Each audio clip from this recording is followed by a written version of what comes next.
அனைவருக்கும் வணக்கம். இது கருப்பசாமி பாடல். லைக் பண்ணுங்க, கமெண்ட் பண்ணுங்க, பெல் பட்டனை கிளிக் பண்ணுங்க. உங்களின் ஆதரவோடு பட்டணம் கமலி என்பதை தெரிவித்துக் கொண்டு வாராரு வாராரு அங்க பாரு நம்ம பட்டணத்து பள்ளத்து கருப்பரு.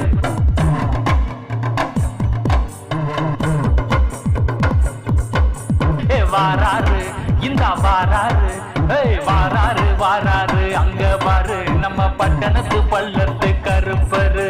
காடு மேடு ஏறிக்கிட்டு கால்சலங்க கட்டிக்கிட்டு ஆலமரத்து நிழலுலதான் வீச்சருவா நிக்கிதையா. வேலு கம்பு சுத்தி சுத்தி எங்க எட்டு திக்கும் மணிமகுடா. பட்டணத்து கருப்பருக்கு இங்கே சித்திரையில் திருவிழாவா. வெள்ள குதிரை ஏறிக்கிட்டு வாராரு ஊர்வலமா. பட்டணத்து கருப்பருக்கு கூடையில பொங்கலமா. நாடு செழிக்கணும் நல்ல மழை பெய்யணும்னு நம்மள பார்க்க வாராரு.